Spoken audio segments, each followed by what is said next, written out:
Frères et sœurs, nous allons continuer. Tout à l'heure, le Seigneur nous parlait de la clé. Le Seigneur nous dit qu'il est véritablement notre vie.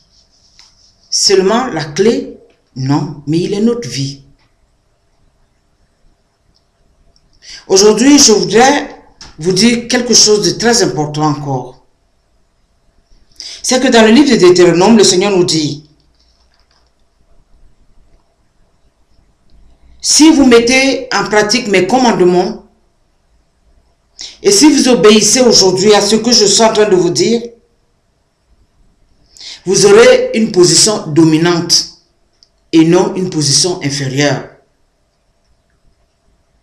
Vous ne serez plus jamais la queue, mais la tête.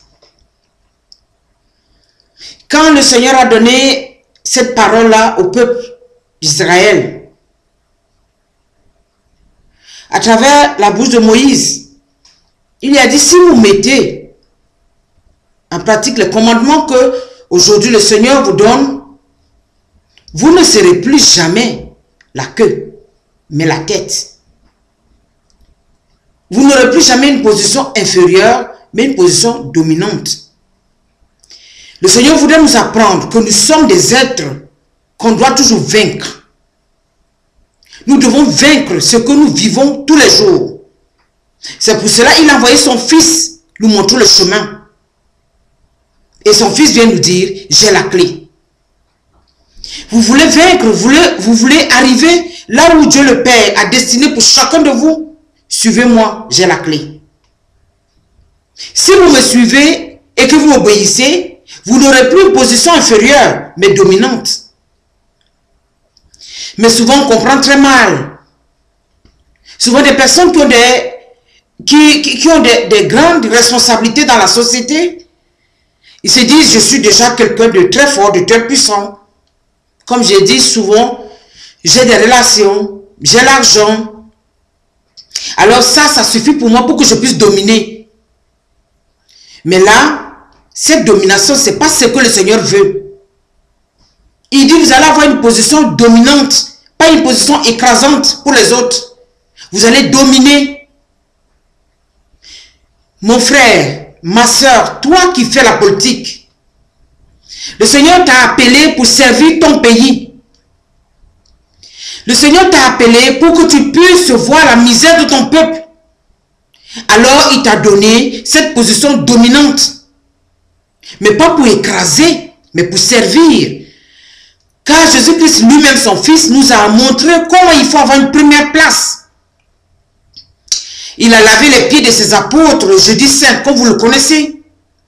Pour nous montrer que quand tu veux être grand, il faut être le serviteur de tous. Je parle en vous regardant parce que je sais que Dieu vous a donné une très grande responsabilité. C'est parce qu'il vous fait confiance. L'être humain que vous êtes, il vous fait tellement cette confiance, il a dit: voilà mon peuple. Je te donne ce peuple-là, il faut diriger ce peuple. Oh, regardez Salomon, quand il a pris la place de son père David, Dieu lui a dit: demande-moi tout ce que tu veux, je vais te le donner. Il dit: je veux la sagesse. Je veux la sagesse pour mener à bien la mission que tu me donnes. Alors Dieu l'a regardé et dit: mon fils, tu me plais vraiment. Tu n'as pas demandé que je te donne le pouvoir pour écraser tes ennemis. Tu n'as pas donné que je te donne le pouvoir pour pouvoir anéantir tout le peuple, les plus petits, les sans voix. Mais tu m'as demandé la sagesse pour mieux diriger tout le monde. Je vous assure que être un responsable, c'est très important. À plus forte raison, responsable d'une nation. Je vous parle, frères et sœurs, vous qui avez cette haute responsabilité, je vous admire parce que ce n'est pas une chose aisée, ce n'est pas une chose facile. Vous aussi qui luttez pour qu'un jour vous puissiez avoir cette place-là, alors préparez-vous maintenant dans votre tête en disant: Dieu, si Dieu me donne cette place-là demain, est-ce que je vais vraiment servir ma nation? Comme j'ai dit tout à l'heure, être intellectuel, c'est quelque chose de merveilleux que Dieu te donne, c'est un talent pour servir ton peuple. Quand tu as un projet fiable, tu dis au Seigneur: je veux servir ton peuple avec ce projet. Alors tu demandes l'appui du Seigneur. Le Seigneur qui est bon, il ne regarde pas ce que tu es. Il regarde tout simplement ce que tu vas faire. Alors, il te dit, vas-y. Et quand il te donne cette place-là, peu importe le chemin que tu as emprunté, il ne regarde pas ça. Il veut tout simplement le bien-être de l'homme. Il te donne cette place. Alors, quand tu as eu cette place-là, est-ce que tu te souviens encore de ce que tu as supplié Dieu? Dans ma vie, j'ai vu des hommes d'État venir vers moi, une petite femme que je suis. Prie pour moi pour que tout aille bien. Mais je dis, ces personnes-là, après je leur dis, ce que vous avez promis au Seigneur, tenez bon. Parce que quand vous tenez bon, quelles qu'en soient les difficultés que vous allez rencontrer, quelles qu'en soient les luttes que vous allez rencontrer, sachez que Dieu ne va pas vous abandonner. Parce que vous mettez en profit ce que vous avez dit, le projet que vous avez présenté à Dieu. Je vous parle aujourd'hui en tant que quelqu'un, vraiment, quelque part, souvent, je me dis, c'est pas facile pour l'être humain de le faire. Mais si Dieu t'a fait confiance, mon frère, ma soeur, toi qui exerces ce poste-là, dis, Dieu m'a fait confiance comme il a fait pour Salomon, comme il a fait pour David. Alors aujourd'hui, il m'appelle pour que je puisse servir mon pays. Toi encore qui luttes aussi, tu es sur la route en train de lutter. Tu dis un jour, je veux servir mon pays, je veux changer un peu la vision de mon pays. Quand tu arrives là-bas, il faut te souvenir de ce que tu as dit à Dieu. Jésus dit, je suis la clé. Je suis l'exemple, suivez-moi. J'ai tout pouvoir. Je pouvais bien anéantir ceux qui sont autour de moi. Mais non, je me suis rabaissé pour servir mon peuple. Je suis rabaissé pour venir accomplir ce que Dieu le Père m'a dit d'accomplir. Vous n'êtes que des serviteurs pour le peuple.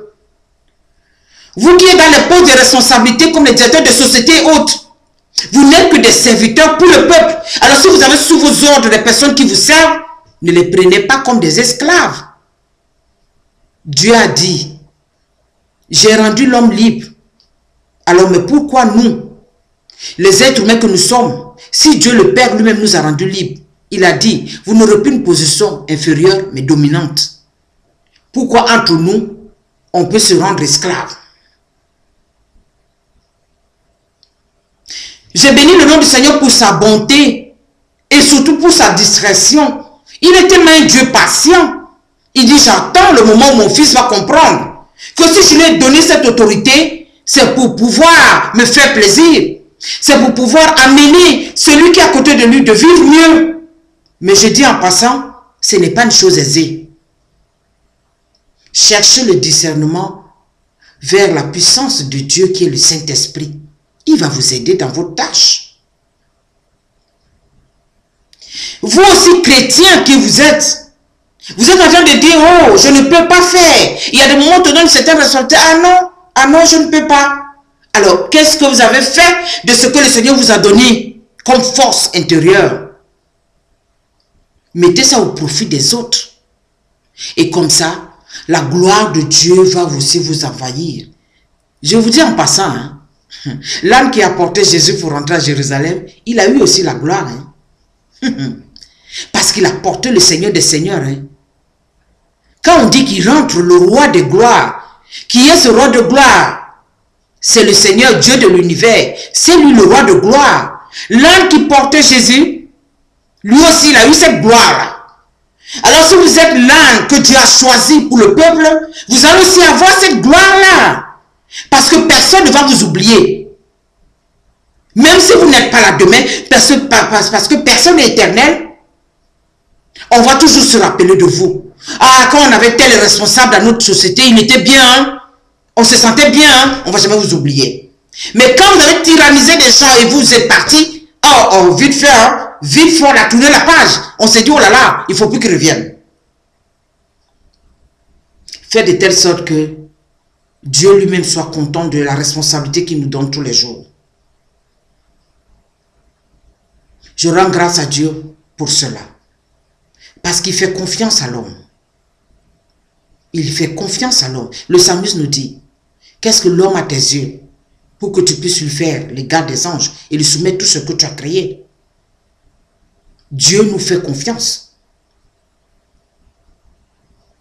Dieu nous fait confiance, frères et sœurs. Alors,